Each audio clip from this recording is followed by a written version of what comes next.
Story time. I'm going to tell a story to fix your photography pricing. Because your photo pricing is too complicated, and this is why you're not making enough. And I'm doing this while I practice cafe window street photography, not just from the cafe window, in and around the cafe, on the train to Pasadena and back.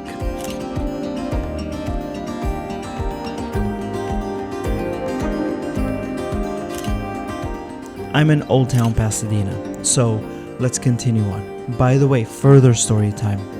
I'm using the incredible, the beautiful camera Fuji X100V. So let's imagine you are the groom and you are going to be married to a beautiful woman, and she has given you 3 jobs. See, I started my career working in the wedding business, and I did some videos and I did some photos, and I salute wedding photographers and videographers, but I also know how it goes.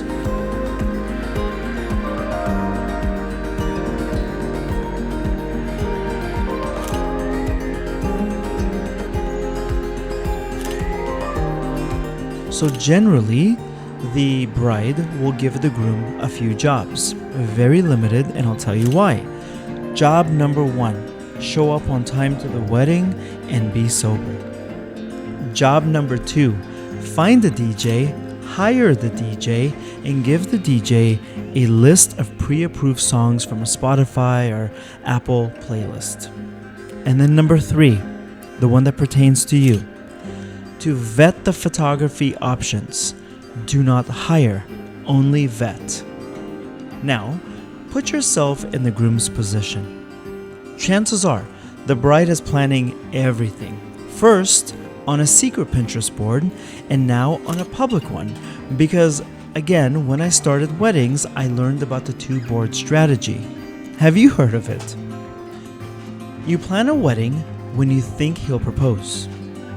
But you can't show that you've done that, because that's kind of crazy. So you erase the board and transfer all of that good data onto a public board. And then this public Pinterest board you share with your different vendors, the florist, the wedding planner, the caterer, etc. It's human psychology, don't question it. Speaking of human psychology, there's a lot of that in your pricing, whether it's photography or videography. By the way, did I mention I'm in Pasadena? This is Old Town Pasadena. I'm at a great coffee shop out there in the outskirts of Los Angeles. Visit them, support them. They're very cool. Okay, back to the human psychology aspect. People don't like things that are complicated. They also don't like it when you don't have enough information, or if they feel like they're up against the wall. So the photographers that only have one pricing option, that's hey, take it or leave it, this is what I got. The photographers that have 4 to 5 pricing options, it's I got this and I got this, and I got this and I got this and I got this, and I got this and I got this. The photographers or videographers that do the 3 pricing option, you're the winners. And I talk about this a lot in my STEP pricing course. By the way, STEP stands for Secret to Easy Photography and then Pricing. But it works magically for videographers too. And that's linked down below. But let's go into this 3-point strategy. 3 is enough, but 3 is also not too much. Always have a 3-point pricing option. So as you can see here, I'm drawing it out on my iPad. Price point number 1, it's very low. It's considered entry level. It requires very, very little money investment from them, but also from you as far as how much time you put into something. So the good news, you could do these all day, and you can benefit from the quantity game. Now let's go into price point number 2. This one is so unique in a sense that almost nobody will book this one. You don't want them to book this one, and they actually might even chuckle when they see it. However, this is the one that's going to be your salesman. This is the one that's going to be the tool that's going to make them pick possibly the highest tiered package. So here it goes. Package or price point number 2. It has to be unusually expensive, unreasonably expensive. But it has to offer very little, where it doesn't make sense. It's pointless. Why would they even do this? You can already kind of guess where I'm going with this, but let's go to price point number 3. So this is where you add maybe 10%, 15% more on the price. That's all that it is. It's just that much higher in price than price point number 2. But you offer a lot more, like a lot more. The client sees it and they say, every single one of them say this: who would be so dumb to get any of these other ones? I'm gonna go with the top package. So let's go back to our groom. He'll be doing the selling for you for his bride. Remember, the bride told the groom, vet the photographers, bring the best options, and then we as a unit, we're going to hire the right one. And this is where the groom is going to be doing the selling for you. He's going to bring the pricing to her and he's going to say almost word for word, babe, it's either price point 1, 2, or 3. I think 3. That's the one that makes the most sense, and it's only a little bit more. Look at everything we're getting. Here's how you win as the photographer. You made the pricing easy.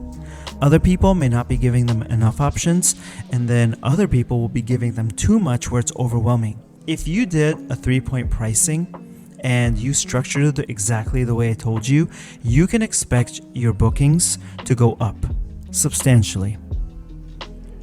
This is point number 2. This one took me the longest to learn. This one took me the longest to believe. And then even when I memorized it, I didn't believe it. People want to pay more because they want to enjoy it more.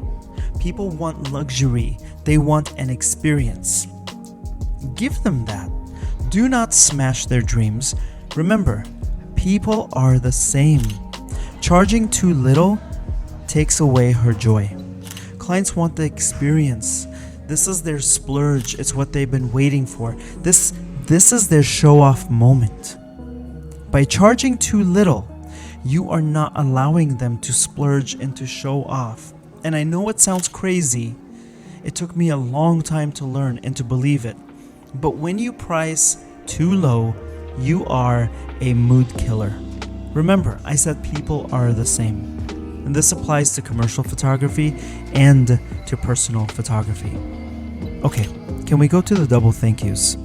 This is something that I heard from an author named Ron Baker, and I'd always been practicing it to one extent or another, but then Ron Baker did a really great job illustrating how this works.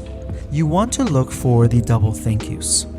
The cashier at, let's say, this coffee shop says, "Thank you," when I paid with my card, because they're happy, they're thanking me for the business.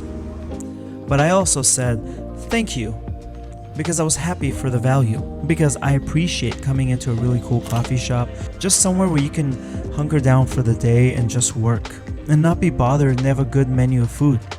So when I give them my money, I still say thank you. That's what you want to look for. If you are getting a double thank you, you're in a good spot. You're pricing well, you're giving them enough value. This is going to help your business grow. Now, why would the cafe be a good value? Sometimes people are splurging because they've saved money all week and they've made coffee at home. This is something very special. It has value for them. They're going to come in, they're going to feel good, they're going to listen to good music, sip on good coffee, and maybe even have good food. Sometimes maybe they've had a really good healthy week and their reward was going to be getting a sugary drink, just one a week. So they look forward to it. So when they give their money to the barista, to the cashier, they say, thank you. They see the value of this because they've been waiting for it all week. See the difference. Look for the double thank yous in your work. Look for the 3-point pricing with your pricing strategy. Look for the splurge. You are the splurge. You're a luxury item. Act like it. If you want to go deeper into pricing, click the link down below for my step pricing course. It works beautifully for photographers and videographers. I have 2 videos on the right side of the screen that's going to help you further with pricing. And then if you don't have anything, give it a little thumbs up if you wouldn't mind. That helps the channel grow. Thank you for your time. My name is Walid. My work is at walidazami.com.